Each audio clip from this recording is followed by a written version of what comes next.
नमस्कार। आज हम बात करेंगे कि इंद्रप्रस्थ यूनिवर्सिटी के एफिलेटेड कॉलेजेस में बैचलर ऑफ कॉमर्स BCom में एडमिशन कैसे लिया जाए।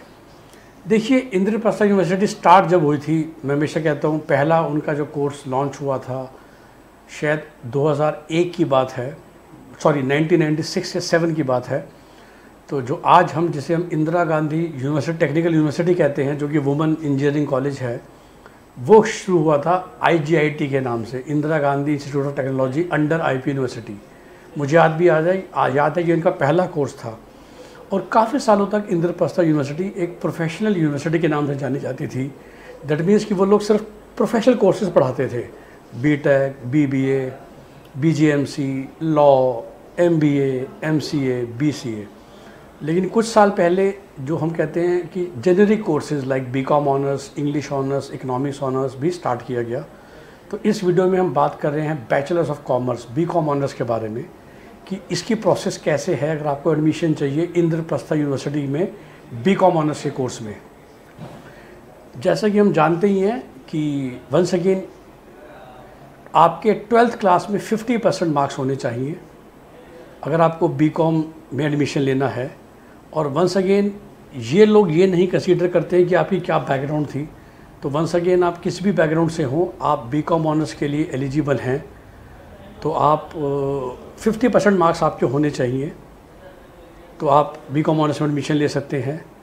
और उसके अलावा 50% मार्क्स के अलावा एक एंट्रेंस टेस्ट होगा जिसको हम कॉमन एंट्रेंस टेस्ट बोलते हैं।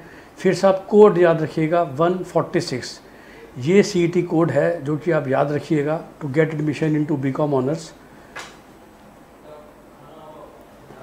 एंट्रेंस जो एग्ज़ाम होता है उसमें 4 सेक्शन होते हैं। 25% is English language, 25% is logical reasoning, 35% data interpretation और 15% जनरल अवेयरनेस से क्वेश्चन। यस, तो 25% English, 25% logical reasoning, 35% data interpretation और 15% जनरल अवेयरनेस। 100% मार्क्स का एक 150 मार्क्स का एक एंट्रेंस एग्ज़ाम होता है।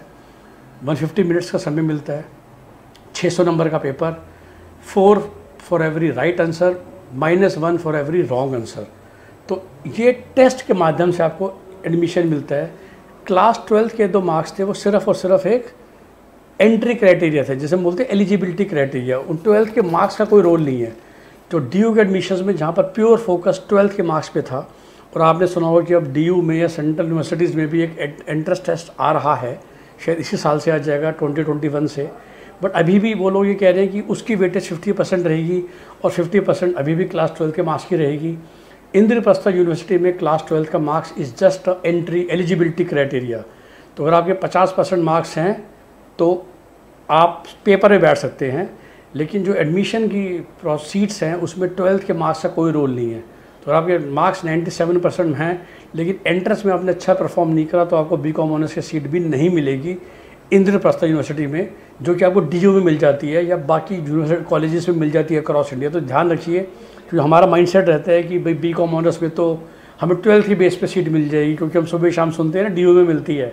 यहाँ ऐसा नहीं है, it would be your class 12th exam, right.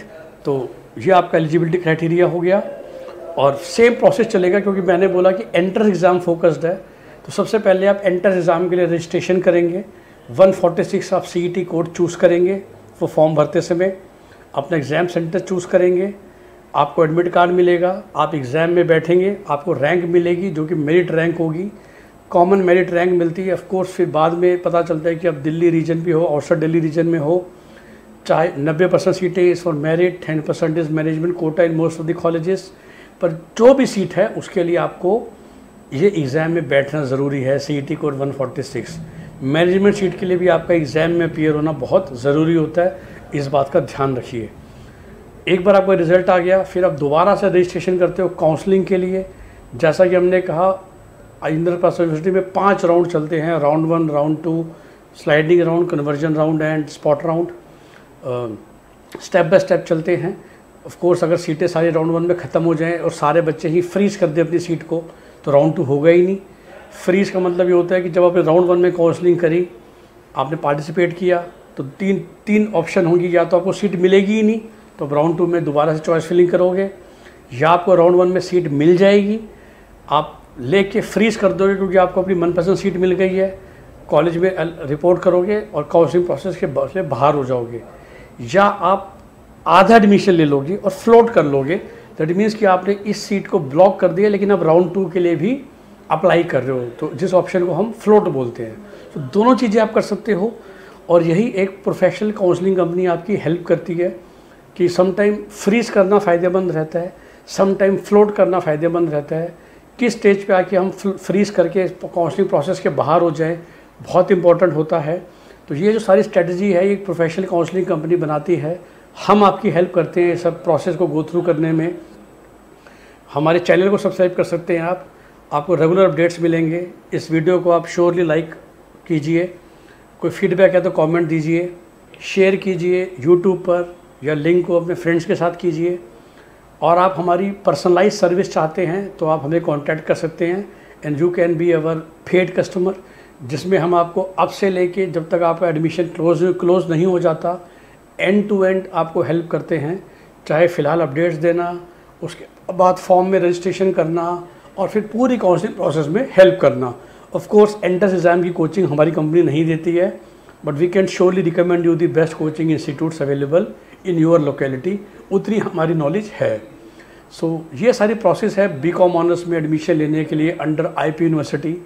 Best wishes, best of luck. I hope कि आपको आपका ड्रीम कॉलेज मिले और आप एक सक्सेसफुल ग्रेजुएट बने और सक्सेसफुल करियर पाए। Bye bye.